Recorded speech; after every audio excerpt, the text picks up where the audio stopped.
যে রূপনগর, নাচাবো গ্রাম শহর, কাঁপাবো সবাইকে ইয়াং টু ওল্ড। আমারে জানাতে ইশারা কাবতে হয়ে যাবে সবাই শূন্যতে বোর।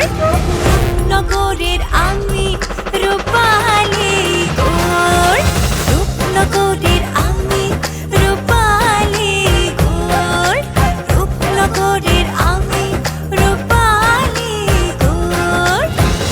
আমি যে রূপনগর, নাচাবো গ্রাম শহর, কাঁপাবো সবাইকে ইয়াং টু ওল্ড। তুমি যাদের সাথে লড়তে যাইতেছো তাদের সাথে তুমি পারবে না। তারা সাধারণ মানুষ না, শালা বাবু, তারা মাফিয়া। তারা শুধু খেলতেই জানে না, লাশ বানায় ফেলে।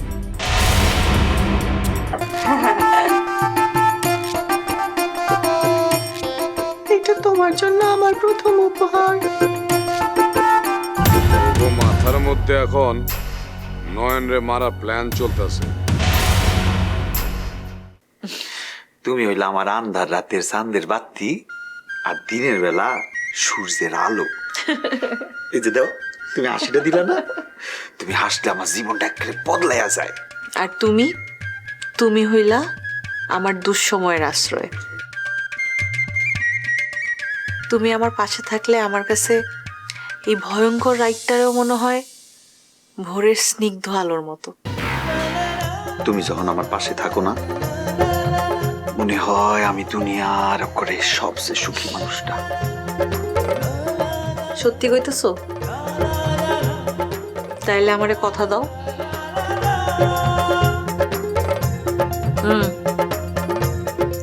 কথা দাও, তুমি আমার সাইড আর কোথাও যাইবা না, কোনো দিন যাইবা না।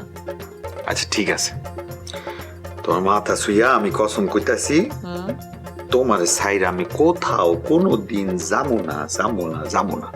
সত্যি সত্যি সত্যি। কি এবার হইলো তো?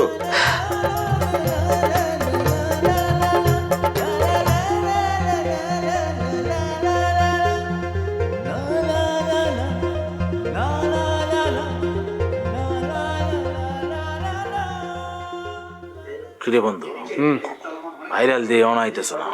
ও তাই তো দেখতেছি, এখনো খবর নেই। আমি কিন্তু ভাই খুবই অবাক হয়েছি। আমারে ফোন করে এখানে আনার কারণটা কি? জরুরি কিছু? জরুরি কথা আছে এবং খুব সিক্রেট, মনোযোগ দিয়ে শুনতে হবে। মনোযোগ আছে, বলেন। শুনেন ভাইরাল ভাই, আপনার কাজ হলো শুধুমাত্র নয়ন ভাইকে একটা ফোন দিবেন, ফোন দিয়ে বলবেন দক্ষিণের জঙ্গলে আসতে। আমার কি পাগল মনে হয়? হ্যাঁ, আপনি শিখিয়ে দিলেন আমি করব। আমি কোন কারণে নয়ন ভাই এরকম একটা মিথ্যা কথা কমু? আরে ভাই, এমন ভাব নিতেছেন মনে হইতেছে আমি নয়ন ভাইরে খুন করতে বলতেছি। আরে আপনি শুধু ফোন দিয়ে বলবেন দক্ষিণের জঙ্গলে আসতে, ব্যাস, বাকিটা আল্লাহ মালুম। হ্যাঁ, আমি তো দুধের বাচ্চা কলির শিশু, ফিটের খাওয়া ছেড়ে দিছি 30 বছর আগে। আমি সব বুঝি। আমি কোন দুঃখে আমার এই পিয়ারের ভাইটারে বিপদের মধ্যে ফেলাই দেবো? আরে ভাই, ভয় পাওয়ার কিছু নাই, এটা কোনো বিপদই না, এটা একটা খেলা না, মানে এটা এক প্রকার বাজি আর কি। আমি পরিষ্কার ভাষায় কয়ে দিতেছি, এই সমস্ত বাজি খেলা খুলি এই ভাইরালটা দিয়ে হইব না, সব কথা। ভাইরাল ভাই, এই যে টাকাটা আমার পকেট থেকে আপনার পকেটে যাইতে চাই। আপনি পকেটটা যদি না খোলেন, এই টাকা তো আমার পকেটে থাকে। আর একটা কথা, হাত ছিটাইলে কেউ আর কিন্তু অভাব হয় না। চল। দেখো দেখি বোঝে না, কাকের ডাক তো আমি দিছি। এই যে পকেটটা খুলে দিছি, টাকা তো নিলাম, আমারে কিন্তু গ্যারান্টি দিতে হইব।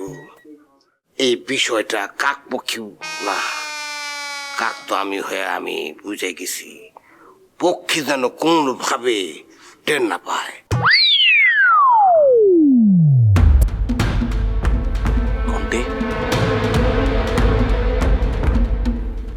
আগের মতো মনে হইতেছে।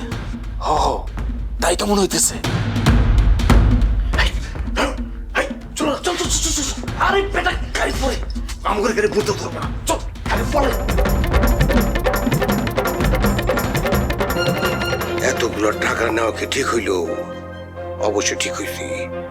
আমার চোখের সামনে দিয়ে যারা বড় হয়েছে সব বেইমানি করে বড় হয়েছে। ভাগ্যের চাকা এভাবে ঘুরাইতে হইব।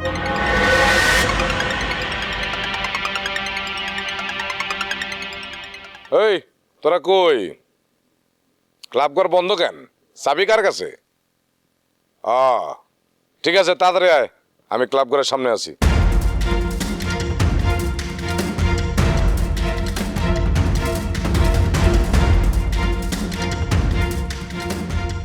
শালা তো দেখতেছি গন্ডারের চামড়া, ও তো দেই ঠিকঠাকই আছে।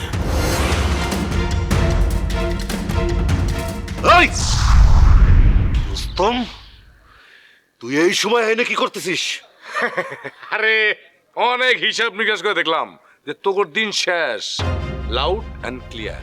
একটা টেন্ডার পেয়ে সেরা চেঞ্জ হয়ে গেছে, ভাবতেছিস সব পেয়ে গেছিস। খেলাটা মাত্র শুরু হয়েছে। খেলাটা একটু জমায় শুরু কর। এই ঠান্ডার মধ্যে না খেলতে পারলে কি ভালো লাগবে রে? একটু জমায় খেলি। আর একটা কথা, এত কম প্লেয়ার নিয়ে আর খেলতে আসিস না। দেখছিস না কি হয়েছে? এবার একটু প্লেয়ার বাড়াইস। আমি কি কইতে চাই, সন্দেহ করতেছ না তো? না, কোনোভাবেই বুঝতে দেওয়া যাবে না। ভাই কি ভাবতেছিস কি? তা তুই জেনে রাখ, তুই ভাবনায় গেলে তোর ওই কবি সাহিত্যিকদের মতো দেখায় না, তোর দেখা আছে চোরের মতো। চিনিস তো চোরটা? চোরটা ক ক তোর যত মন চায়, যা খুশি মন চায় ক। কথা দিয়ে তো চিরে বেজেতে পারোস, আর তো কিছু পারতেছিস না। এখন তো একমাত্র সম্বলে কথাই। কোনটা সম্বল আর কোনটা কম্বল এটা হারে হারে টের পাবি। তোর পার কি অবস্থা? হ্যাঁ, কোন পাও? ডাইন পা। ওই দিন যে পাটা নিয়ে এত কষ্ট করে হাঁটতে হাঁটতে গেলি, রাইতে রে ভাইবা তো আমার বুকের ভিতরে কষ্টে ছিনছিন করে উঠছে। আরে ওসব কিছু না, ওরই মনে করছে মাঝে মাঝে সিপাহ সালার প্র্যাকটিস করতে গেলে একটু একটু লাগে, হাতের ময়লার মতো। সাবান দিয়ে ডলা দিলে সব পরিষ্কার হয়ে যায়। সঞ্জু রাইসটা, আমি আর অন্য ভাবনা আছি, আমরা ডিস্টার্ব করিস না, যা। ঠিক আছে, তোরে ছেড়ে দিলাম আজকে। তবে জেনে রাখ, যে কোনো মুহূর্তে কিন্তু জীবনের আলোটা নিভে যাবে।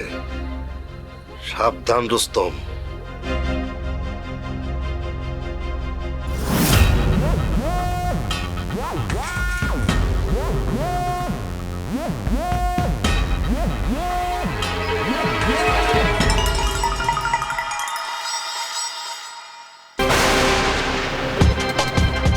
লোলা আইতেছে।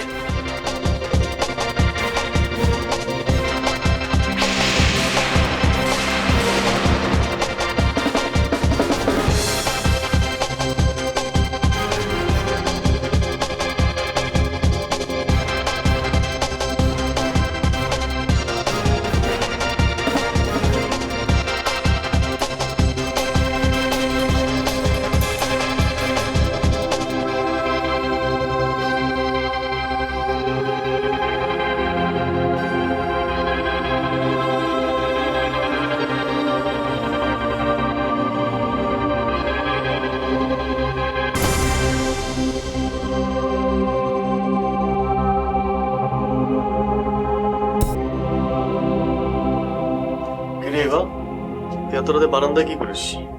পড়া শেষ? পড়ায় মন বসতেছে না। আর কি করে বসবে? ওইদিকে কি হইতেছে তুমি জানো?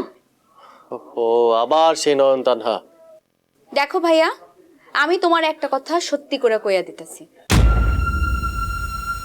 ওর সামনে যদি নয়ন ভাই থাকে না, তোমার দিকেও জীবনও ঘুরে তাকাবে না। বিভা, সারাটা দিন খালি তোর মাথায় এইসবই করে না? তুই এইসব কথা কিভাবে বলিস? আমি বুঝি বইলাই কইতাছি, তোমার তানহার কাছে পৌঁছাতে হইলে আগে তানহার কাছ থেকে নয়ন ভাইরে সরাইতে হইব। নইলে সারা জীবন না খালি দূর থেকে তানহারে দেখতেই হইব। এসব কথা বন্ধ করতো। দেখো আমি তোমার ভালোর কথাই ভাবি। আমি জানি আমার কি করতে হবে। কই যাইতেছো এত রাতে?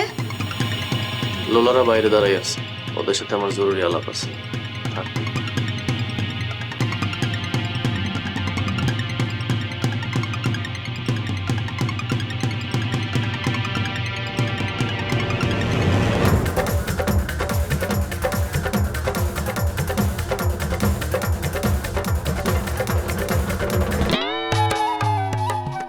নয়ন ভাই কি চিঠিটা পাইছে তো? পাইলে এখন কি ভাবতেছে?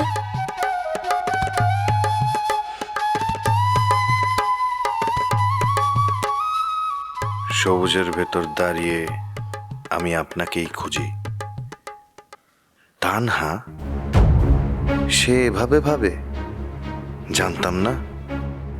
আপনার কণ্ঠ শুনলেই মনটা অকারণে থেমে যায়। না, তানহা এমন শব্দে তো কথা বলে না। ওর ভাষা আরো ছটফটে, আরো আবেগী। আমি আপনাকে ভালোবাসি, নীরবে, গভীরভাবে। আল্লাহ, আল্লাহ যদি খারাপ কিছু ভাবে? এটা কি সামিহা? তার শান্ত চোখ, মেপে কথা বলা, অপ্রয়োজনীয় আবেগ না দেখানো স্বভাব। তার কথা বলার ভেতরেই তো সেই কোমলতা, যেটা শব্দে কম, নীরবতায় বেশি। না, আমি শিওর এটা তানহার লেখা না, এটা সামিহার লেখা। হায় আল্লাহ, নয়ন ভাই বুঝবো কেমনি এটা আমার চিঠি? আমি তো কোথাও নামই দেখি নাই। লুকিয়ে রাখা অনুভূতি সবচেয়ে বেশি কষ্ট দেয়। আর যদি কারো ভালো লাগে এত গভীর হয়, তার উত্তর না দেওয়াও তো অন্যায়। না না না না, এমন হইতে পারে না। আমি কেন এমন করলাম? চিঠিটা না দিলেই তো ভালো আছিল।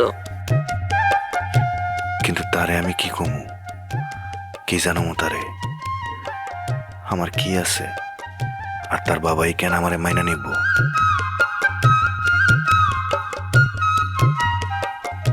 আল্লাহ, ও যেন ভুল না বুঝে।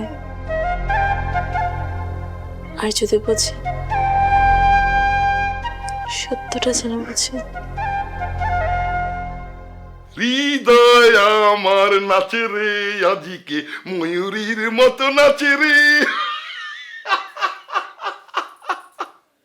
কাজ শেষ, খুব তাড়াতাড়ি কোটিপতি হয়ে যাইতেছি।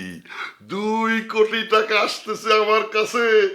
আজ বললা রে, আমার ভিতরে কি যে হইতেছে। হৃদয় আমার নাচে রে, আজিকে ময়ূরীর মতো নাচে রে। হৃদয় আমার নাচে রে। আম্মা, কি রে বাপ, কি হয়েছে? এরকম খুশি কি হয়েছে তোর? খুশি হবো না আম্মা? ওই যে 2 কোটি টাকার টেন্ডার পাইছিলাম না, তার অ্যাডভান্স কিছু টাকা পাইছি। খুশিতে তো আমার কি যে ভালো লাগতেছে।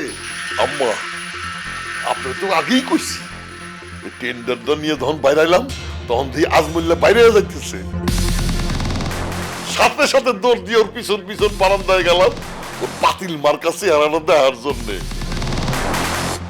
চায়া দেখি আজমুল্লাহ নাই। যখন ফিরতেছি, তখন দেখি রাস্তার পাশে দাঁড়ায় আছে, আকাশের দিকে তাকায়া, মুখখান দেখি একদম পাতিলের তলার মতো কালা। আস্তে আস্তে ওর কানের কাছে যায়া কথার খোসা মারা শুরু করলাম, আর বললাম, আমার আম্মার অভিশাপ কোনোদিন বিফলে যায় না। আম্মার অভিশাপ এত সহজে যাইব না, আর আমার মনটাও এত তাড়াতাড়ি শান্ত হইব না। সেই দিন ওর কলজাটা হাতে নিয়ে বল খেলতে পারুম, সেই দিন আমার দিলটা শান্ত হইব।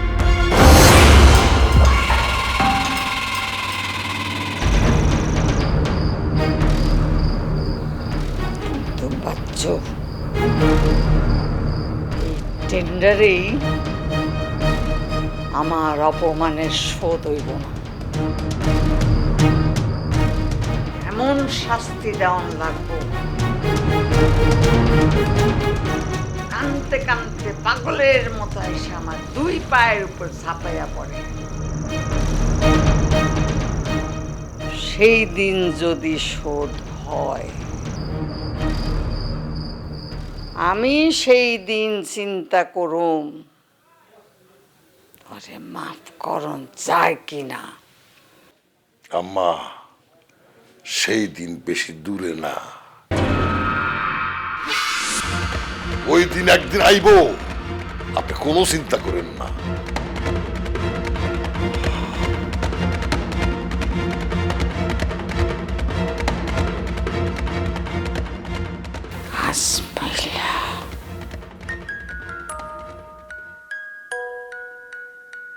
এত রাতে আবার কেটা ফোন দিল? অপরিচিত নাম্বার ধরা কি ঠিক হবে? আবার কাজের ফোনও তো হতে পারে।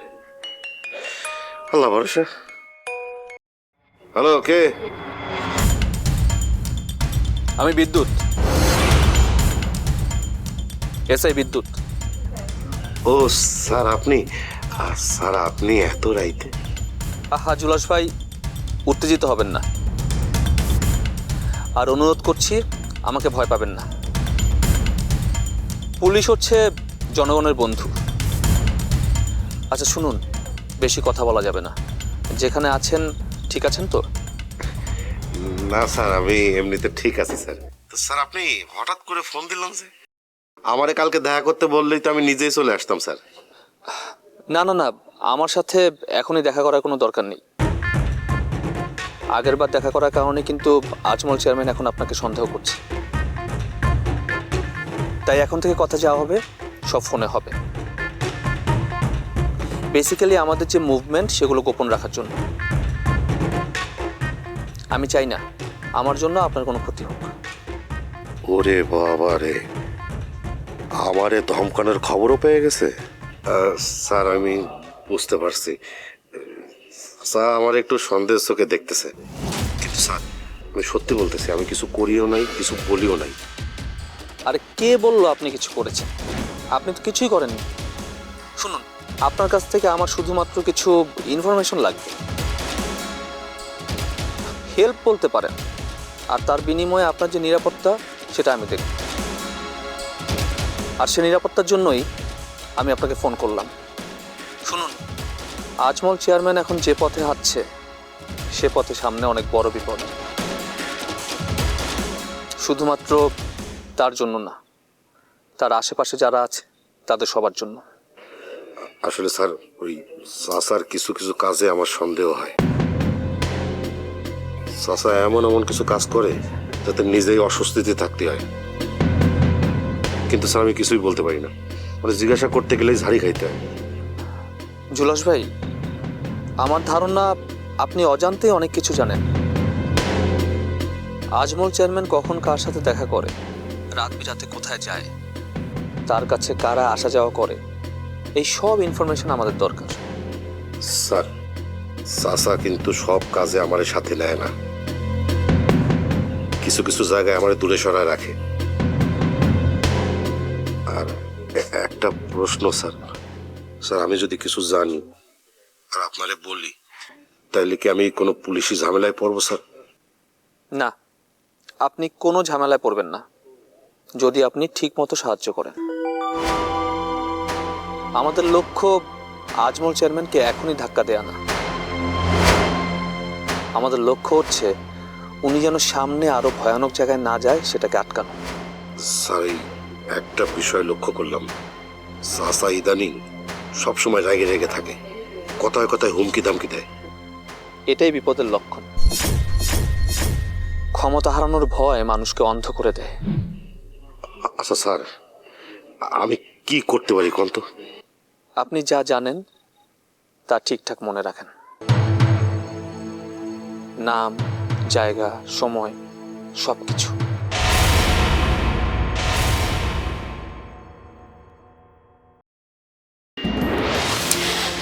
আমি না ঠিক বুঝতে পারতেছি তোমার কিছু একটা হইছে। তোমার মাথার মধ্যে কেউ একজন ঘুরতেছে, তাই না? এই তুই সব কি কস? আমি কিন্তু বুঝি, তুমি যখন তানহারে পড়াইতে যাও তখন তোমার মনটা কেমন ফুরফুরা হয়ে থাকে। আমার আর নয়ন ভাইয়ের মাঝখান থেকে সইরা যা। আমাদের সম্পর্ক না অনেকটা আগায় গেছে। তুই শুধু শুধু কাবাবের হাড্ডি হয়ে কেন থাকবি বল? আমার নয়ন রে তুই জীবনও পাবি না।